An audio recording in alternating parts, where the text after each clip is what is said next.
Keajaiban 72 jam di Malaysia, bagaimana kebaikan hati mengubah takdir anak-anak Detroit. Tuan-tuan dan puan-puan, sesuatu yang luar biasa telah berlaku. Cikgu, adakah kita takkan dapat balik ke Amerika? Tanya Marcus, 13 tahun, sambil air matanya mengalir membasahi pipi. Bayangkan situasi ini, 15 orang pelajar sekolah menengah dari kawasan East Side, Detroit, kawasan yang paling tinggi kadar jenayahnya, sedang dalam perjalanan ke Korea Selatan untuk lawatan ke luar negara pertama seumur hidup mereka. Namun, disebabkan taufan yang dahsyat, pesawat kami terpaksa melakukan pendaratan cemas, bukan di Korea, tetapi di lapangan terbang antarabangsa Kuala Lumpur, KLIA, Malaysia. Tahukah anda, anak-anak ini tidak pernah melangkah keluar dari kawasan kejiranan mereka sejak lahir. Mereka membesar dikelilingi kemiskinan dan keganasan. Namun, hanya dalam tempoh 72 jam menjejakkan kaki di bumi Malaysia, mereka menemui tujuan hidup. Kisah ini bermula dengan kekeliruan di lapangan terbang, insiden di kedai serbaneka yang meruntun jiwa, sehinggalah kepada perubahan drastik di mana mereka belajar bermati-matian setelah pulang. Dan 5 tahun kemudian, satu keajaiban pendidikan berlaku yang jarang dilihat di Amerika. 3 daripada mereka kini melanjutkan pelajaran di universiti terkemuka di Malaysia. Dan kesemua pelajar yang lain berjaya menamatkan sekolah menengah. Apa sebenarnya yang mereka lihat di Malaysia?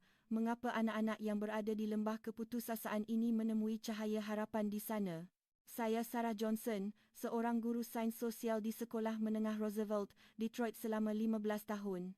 Apa yang bakal saya ceritakan adalah rekod 72 jam yang saya alami sendiri pada September lalu.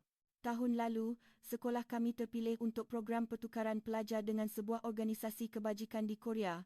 Murid-murid yang terpilih semuanya membesar dalam persekitaran yang amat sukar. Marcus Williams, 13 tahun, menyara ibu dan 4 adiknya dengan bekerja sambilan kerana ayahnya di penjara. Jasmine Johnson, 14 tahun, dibesarkan oleh neneknya dan tidak dapat berjumpa ibunya yang ketagihan dadah. Tyrone Brown, 14 tahun, baru kehilangan bapanya dalam kejadian tembakan tahun lalu dan masih trauma.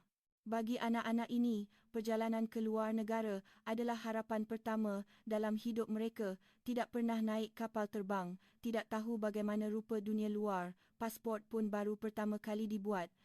Dana dikumpul selama setahun oleh gereja dan sukarelawan tempatan.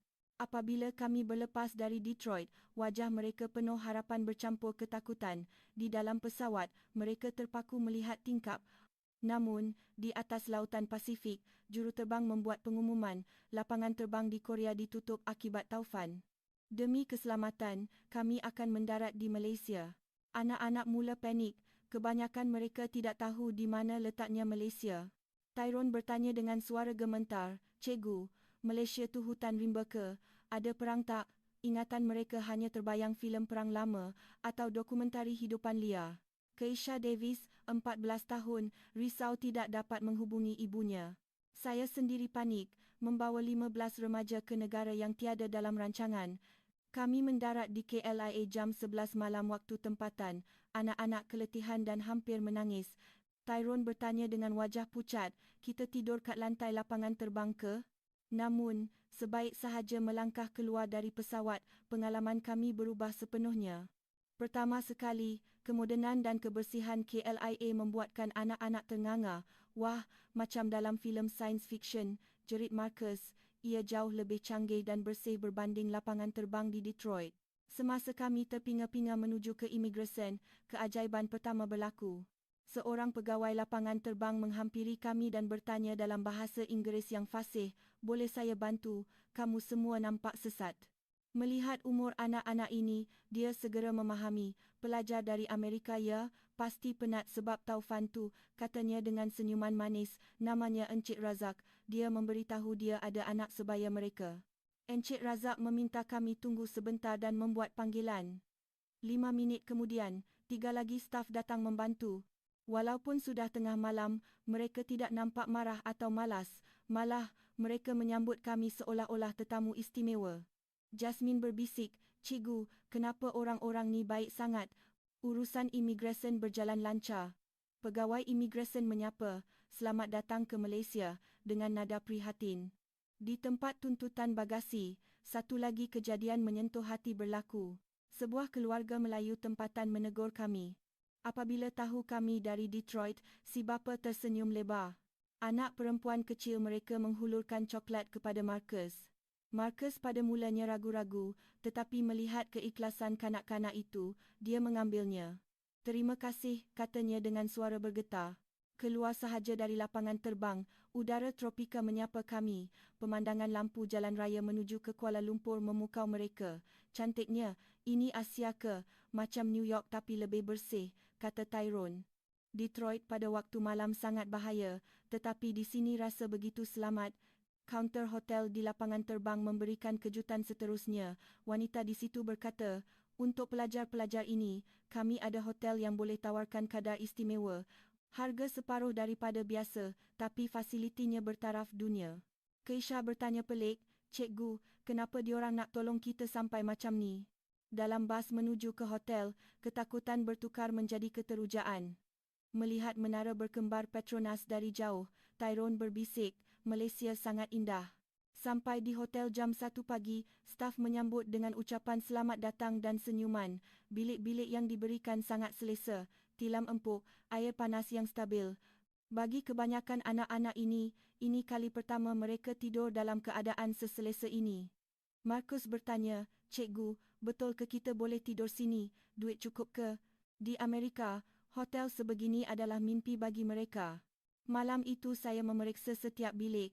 Mereka tidak dapat tidur kerana teruja. Jasmine bertanya, "Cikgu, kenapa orang Malaysia senyum je memanjang?" Keesokan paginya, di Dewan Sarapan, kejutan budaya menanti. Bufet sarapan Malaysia yang pelbagai nasi lemak, roti canai, dimsum dan kuih muih. Anak-anak pada mulanya malu-malu, takut mengambil banyak makanan kerana biasa hidup susah. Tapi pelayan restoran itu berkata, "Makanlah, ambil banyak-banyak, tambah lagi pun boleh." Tyrone pertama kali merasa nasi lemak, nasi ni wangi, sambal ni pedas tapi sedap gila. Matanya bersinar. Di Detroit, mereka hanya makan roti murah atau makanan segera. Kami mendapat tahu penerbangan ke Korea ditunda 3 hari lagi. Saya risaukan bajet, tetapi pihak pengurusan hotel, setelah tahu kisah kami, menawarkan bantuan. "Kami akan bantu aturkan lawatan sekitar Kuala Lumpur dengan bajet minima," kata pengurus itu. Jam 10 pagi, kami memulakan pengembaraan pertama menaiki MRT Mass Rapid Transit. Masuk sahaja ke stesen bawah tanah, anak-anak tergamam. "Lantai ni berkilat. Tak ada sampah langsung," kata Keisha. "Ia jauh beza dengan stesen kereta api bawah tanah di Amerika yang kotor dan berbau." Semasa kami terkial-kial membeli tiket, sekumpulan pelajar kolej tempatan yang terdiri daripada Melayu, Cina dan India menghampiri. "Nak pergi mana? Kami boleh tolong," kata salah seorang daripada mereka. Apabila Marcus bertanya kenapa mereka menolong, pelajar itu menjawab, "Di Malaysia, kita hidup macam satu keluarga besar, membantu tu budaya kami." Di dalam tren, anak-anak melihat satu pemandangan pelik. Orang ramai beratur dengan tertib. Dan apabila seorang warga emas masuk, seorang pemuda segera bangun memberikan tempat duduk, tanpa disuruh. Tyrone terbeliak matanya. "Cikgu, kenapa diorang hormat sangat pada orang tua?" Tiba di Bukit Bintang, kesibukan manusia mengejutkan mereka, tetapi tiada siapa yang menolak atau menjerit. Semuanya bergerak lancar. "Semua orang ni nak pergi mana?"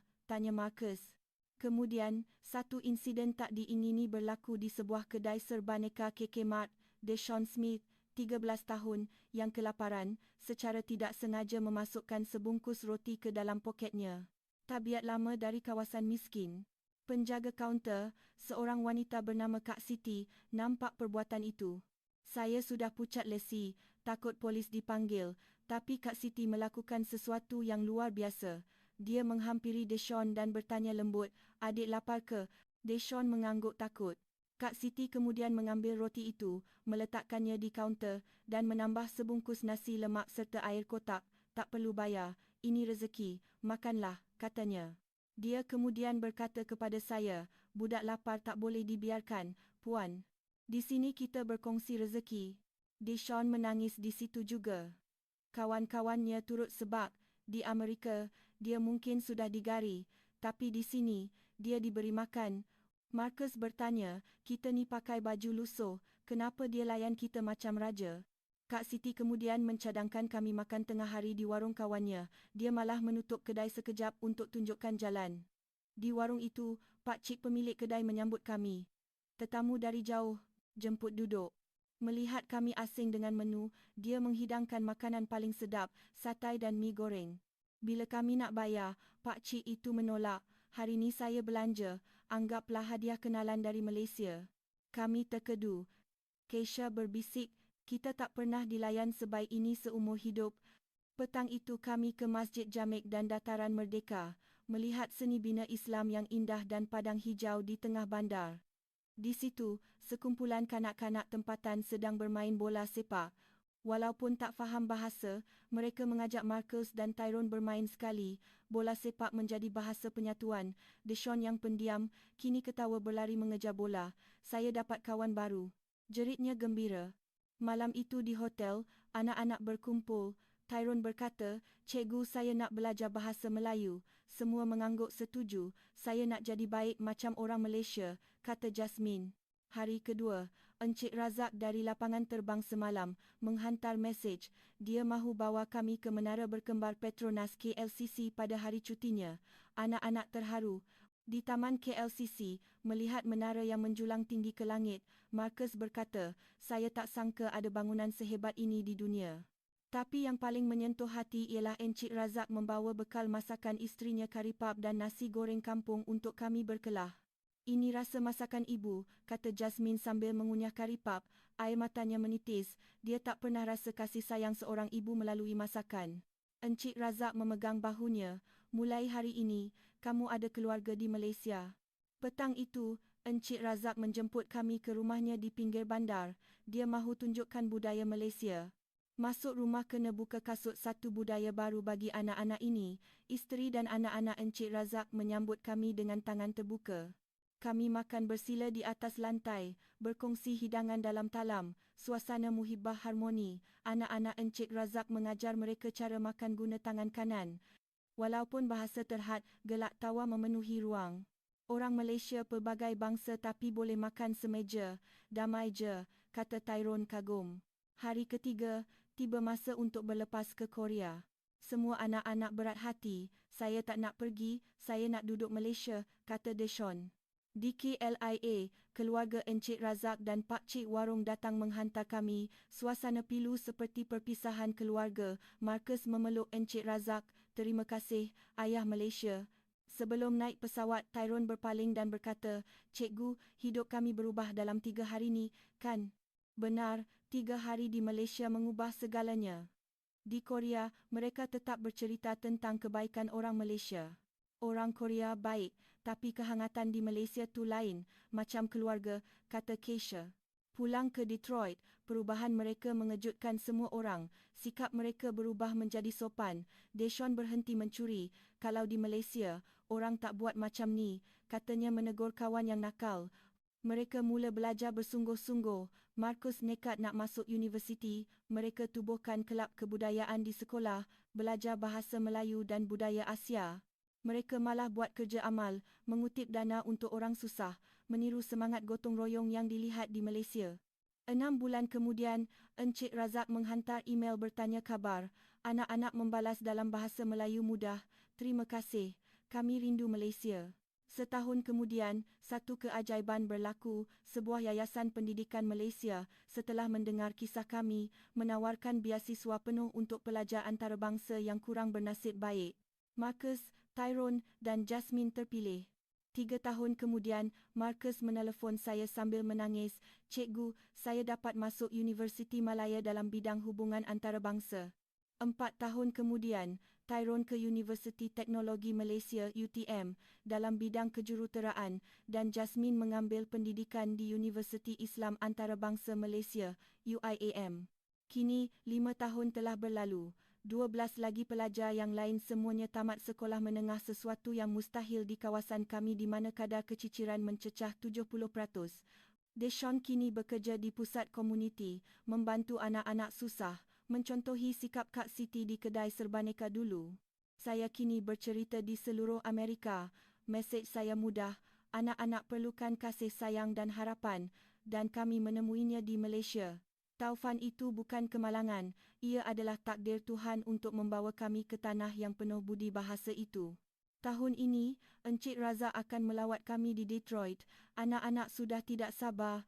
Persahabatan merentas benua ini membuktikan bahawa kebaikan hati tiada sempadan. Terima kasih, Malaysia, kerana mengajar kami erti harapan. Terima kasih adalah perkataan paling bermakna dalam hidup kami sekarang.